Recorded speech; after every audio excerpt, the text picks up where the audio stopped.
Ibu-ibu bersuara nggak Bu? Bersuara nggak Bu? Sekali lagi ya Bu ya, biar serempak begitu. Assalamualaikum warahmatullahi wabarakatuh.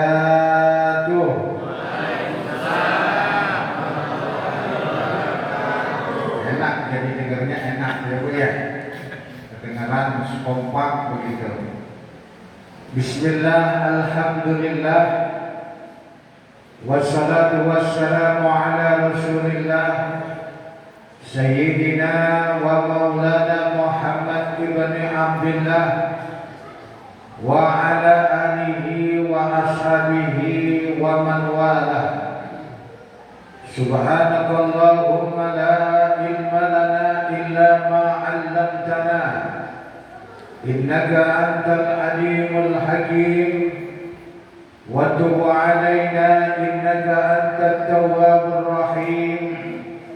Rabbi shrah li sadri wa yassir li amri wahlul 'uqdatam min lisani yafqahu qawli.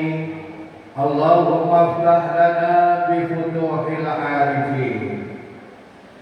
Hadratul kiram, pengurus DKM Mushola Nurul Hidayah, Ketua DKM Mushola Nurul Hidayah Bapak Muhammad Gofar, yang terhormat Ketua RT 11, masih Pak Darso? Masih, alhamdulillah. Yang terhormat Bapak Ketua RT 12 Pak Amin Siregar atau Pak Slamet? Pak Slamet Muharram, masih Pak Amin, yang mudah-mudahan diberi keistiqomahan oleh Allah Subhanahu wa Ta'ala. Ketua Panitia Bapak Ihsan, yang mudah-mudahan diberi kemudahan oleh Allah Subhanahu wa Ta'ala. Akhirul kiram Ustaz Ujang Abdul Latif, yang mudah-mudahan diberi keistiqomahan oleh Allah dalam membimbing umatnya, serta jamaah sekalian, bapak-bapak, ibu-ibu, yang mudah-mudahan senantiasa dimuliakan oleh Allah Subhanahu wa Ta'ala.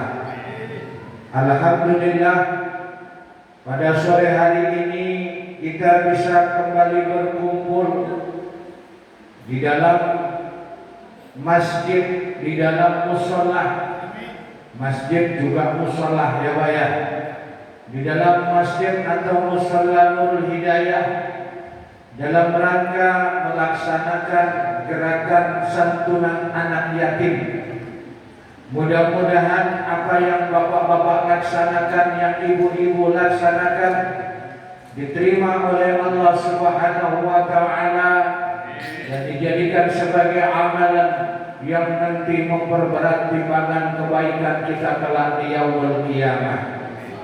Salawat dan salam mudah-mudahan Allah limpahkan kepada junjungan kita Nabi besar Muhammad sallallahu alaihi wasallam, suri tauladan kita, junjungan kita, yang kita semuanya berharap akan syafaat atau pertolongan beliau, khususnya nanti di yaumul qiyamah. Jadi apalah arti ibadah yang kita laksanakan ya bapak-bapak, ibu-ibu sekalian, jauh daripada kesempurnaan. Tadi kita sholat asar, benar gak Pak? Ibu sholat asar gak Bu? Sholat asar.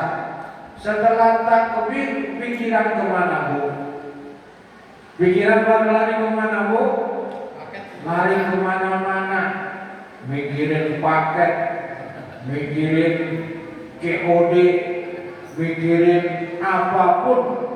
Kadang-kadang ini masuk dalam pikiran kita ketika kita lagi beribadah. Ini menunjukkan bahwasanya ibadah kita jauh daripada kesempurnaan, jauh daripada ideal. Oleh karenanya kita ini wajib untuk berharap syafaat Rasulullah Muhammad sallallahu alaihi wasallam. Bagaimana Ustaz untuk mendapatkan syafaat Rasulullah? Perbanyak membaca sholawat. Apa Bu? Perbanyak baca sholawat. Kalau bisa mah sehari bisa 100 kali, alhamdulillah. Ini bapak-bapak baca sholawat sehari bisa 100 kali, alhamdulillah. Bisa nggak Pak kira-kira Pak? Baca sholawat sehari 100 kali bisa Pak? Insya Allah. Ibu-ibu bisa Bu? Insya Allah baca sholawat 100 kali. Emang manfaatnya apa Ustaz baca sholawat 100 kali? Di dalam kitab Tanqihul Qaul Rasulullah bersabda, siapa yang membaca sholawat 100 kali, nah ini ibaratnya satu hari 100 kali, maka akan dihilangkan sifat munafik yang ada dalam dirinya. Sifat munafik nih Bu, bapak-bapak, dihilangkan sifat munafik. Karena kita ini kebanyakan ada sifat munafiknya. Benar nggak Bu? Benar nggak Pak? Benar, kita ini banyak sifat munafiknya.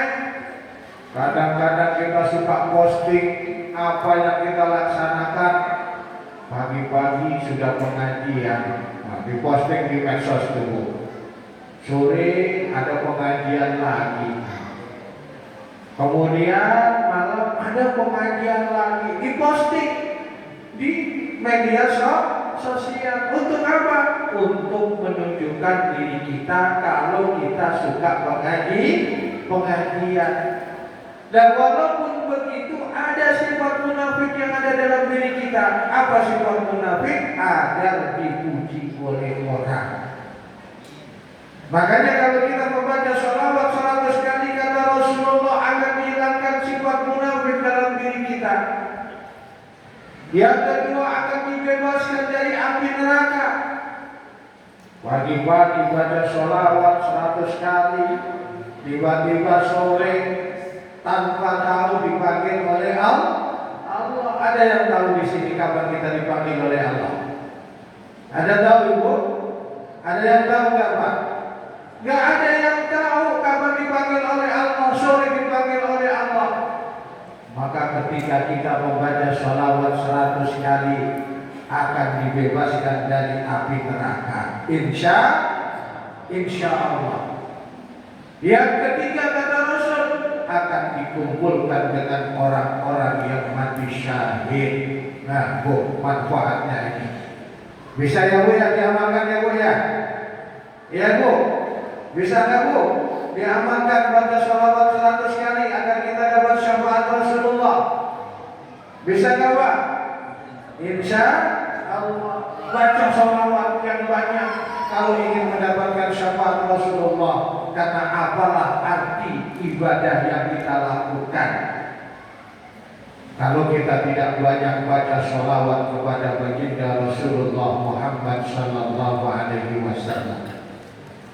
Bapak-bapak, ibu-ibu sekalian yang mudah-mudahan dimuliakan oleh Allah, pada hari ini kita lagi mengadakan acara yaitu santunan anak yatim dan du'afa.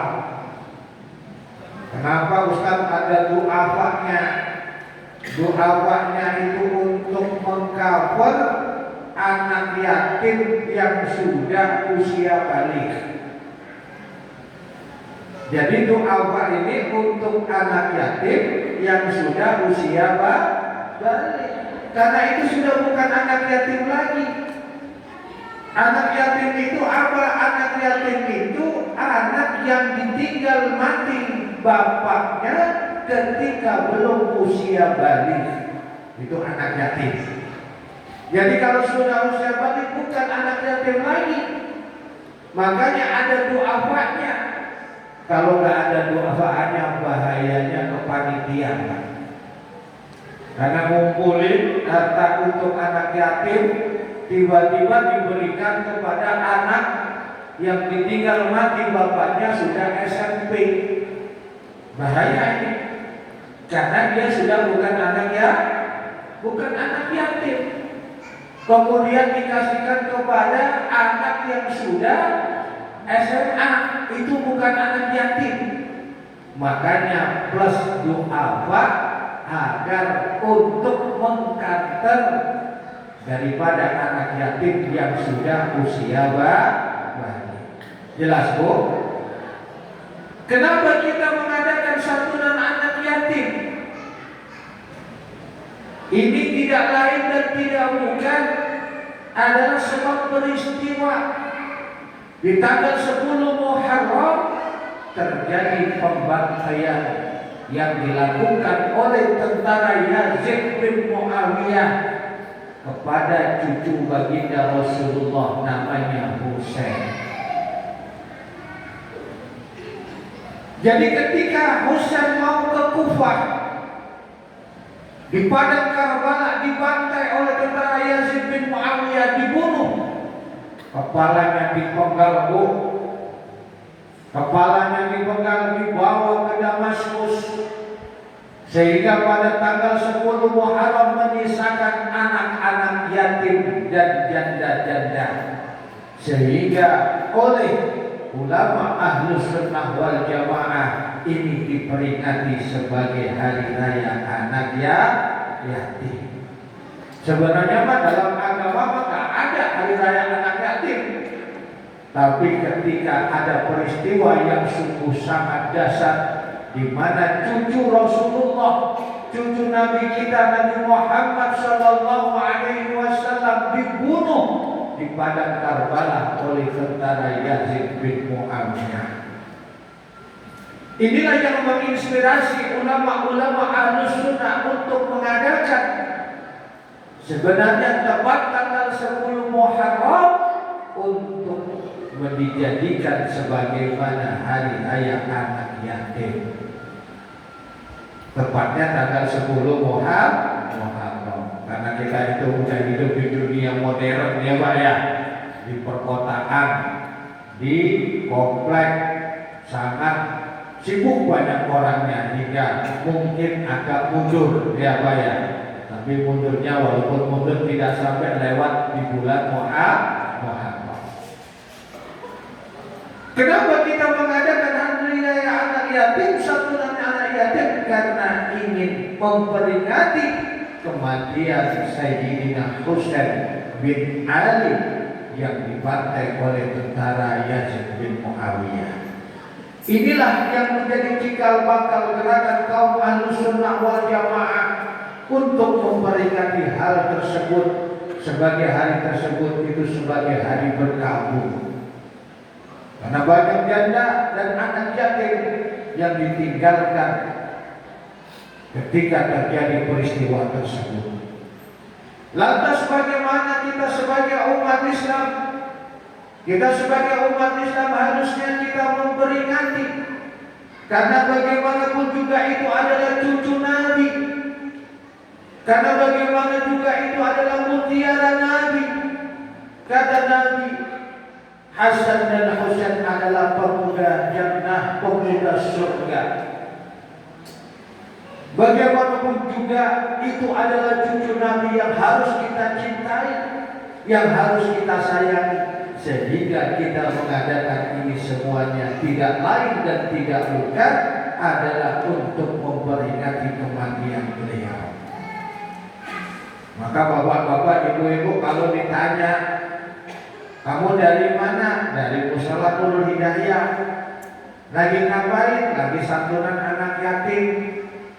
Ada apa? Karena hari raya anak yatim. Kalau ditanya, kenapa ada hari raya anak yatim?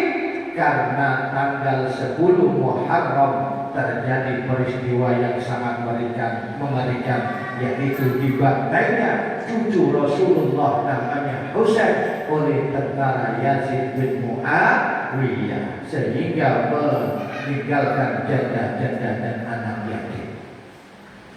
Dalam Islam Menyantuni anak yatim adalah suatu hal yang diperintahkan oleh Allah.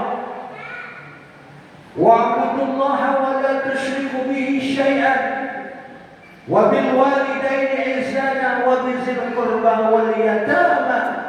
Kata Allah, hendaklah kalian menyembah kepada Allah. Kita disuruh untuk menyembah kepada Allah. Wa la tusyriku bihi syai'an, dan jangan engkau menyekutukan Allah dengan sesuatu apapun. Langsung disambung, wa bil walidaini ihsana, kepada kedua orang tua kalian harus bersikap baik. Jadi kepada ibu bapak kita harus bersikap baik. Apalagi ibu bapak kita sudah tua, sudah renta, sudah tidak bisa menghasilkan uang, kita harus bantu kalau kita ada, ya Bu ya. Bapak-bapak, kalau punya orang tua di kampung mungkin yang masih hidup, yang sudah tua renta, jangan dilupakan. Jangan dilupakan. Karena ini kewajiban kita untuk membantu mereka, kewajiban kita untuk menafkahi mereka. Wa bil walidaini ihsana wa bizil qurba, dan kaum kerabat dekat. Jadi kalau seumpamanya kita ada uang ibu, ada lebih, kemudian kepada kedua orang tua sudah, kita santunin kepada kaum kerabat dekat. Kalau seumpamanya uang tersebut berbentuk zakat, Ustaz bagaimana? Boleh. Jadi suami ibu punya gaji 10 juta, katakanlah begitu ya Bu ya. 1 tahun 220 juta. Sebenarnya zakat itu sebesar 85 gram emas. Ya kira-kira kalau sekarang emas 160 jutaan lah. Tapi kita ingin mengeluarkan zakat, ya dikeluarkan saja, walaupun 10 juta. 10 juta dari 2,5 persen berapa Bu? 250 ribu, benar? 250 ribu. Ada kaum kerabat kita yang gak mampu, niatin zakat, kasihkan kepada mereka. Ada saudara gak mampu, kasihkan ke mereka. Boleh saudara. Karena saudara bukan tanggung jawab kita, tapi jangan kasihkan kepada kedua orang tua. Karena orang tua itu adalah kewajiban kita, saudara kita. Boleh dikeluarkan. Kepada keponakan boleh, kalau kita mau berzakat. Dan harta kita harus kita zakatin, karena agar harta kita menjadi bersih, agar harta kita menjadi barokah, kita zakatin, ya Pak ya. Wal yatama, dan kepada anak-anak yatim. Kita disuruh oleh Allah Subhanahu wa taala untuk menyantuni anak yatim agar kita semuanya mendapatkan keberkahan dari Allah Subhanahu wa taala. Wal yatama, dan anak yatim. Makanya kalau semuanya ada anak yatim, jangan sampai kita itu galak. Jangan sampai kita itu menghardik. Jangan sampai kita memakan harta anak yatim. Bagaimana Ustaz bisa kita diarah, dituduh memakan harta anak yatim? Bisa Pak. Katakan ada orang meninggal, tiba-tiba masih ada anak yatimnya. Nih, Ustaz harus masih tahu. Ada anak yatimnya.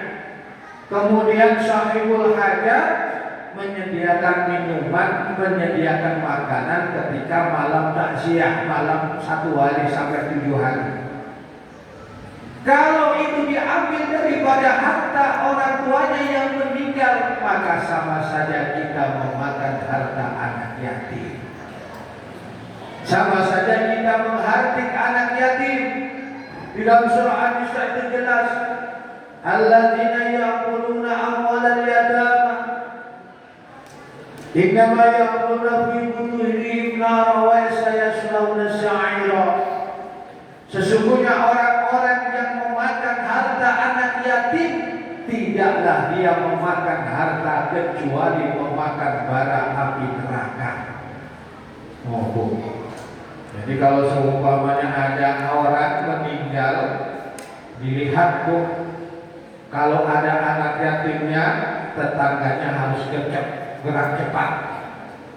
Kalau semuanya mau mengadakan 7 hari, 1 hari, 7 hari, maka tetangganya yang harus memberi konsumsi agar tidak memakan harta anak yatim. Karena ketika kita memakan harta anak yatim, menghardik anak yatim, kita sama saja memakan bara api neraka. Kalau kita menghardik, memarahi anak yatim, sama saja kita melemparkan diri kita kepada api neraka.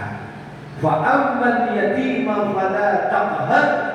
Maka ketika kepada anak yatim, janganlah berbuat sewenang-wenang. Jelas ibu-ibu? Kita mengadakan sekarang santunan anak yatim adalah tidak lain dan tidak bukan untuk membangkitkan cinta kita kepada anak yatim, agar nanti ketika kita mencintai anak yatim, menyayangi anak yatim, kata Rasulullah, ana wa kafilul yatim, walau ana wa kafilul yatim fil jannah hakaza. Saya beserta orang-orang yang menyantuni anak yatim seperti ini di dalam surga. Enak tahu? Enak.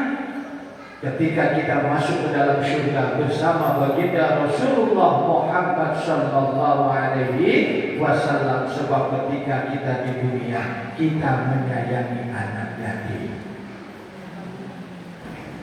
Jamaah sekalian yang mudah-mudahan dimuliakan oleh Allah Subhanahu wa taala. Ketika di hari ini kita menyantuni anak yatim, kita menyayangi anak yatim, kita mengasihi anak yatim, seharusnya hari-hari berikutnya juga harus kita praktekkan dalam diri kita agar kita senantiasa menyayangi anak yatim. Karena anak yatim membutuhkan bapaknya, membutuhkan kasih sayangnya, membutuhkan segala sesuatunya dari orang tuanya, yang mana pada saat itu orang tua sudah tidak ada. Maka ketika kita mencintai anak yatim, menyayangi anak yatim, kata Rasulullah, nanti di dalam surga akan seperti ini, berdua dengan Rasulullah Muhammad sallallahu alaihi wasallam. Jangan menghardik anak yatim, cintailah anak yatim, dan cinta tersebut harus sepanjang hidup kita, agar kita senantiasa mendapatkan syafaat atau pertolongan baginda Rasulullah Muhammad sallallahu alaihi wasallam. Insya Allah. Cukup ya Bu ya? Cukup ya Bu ya?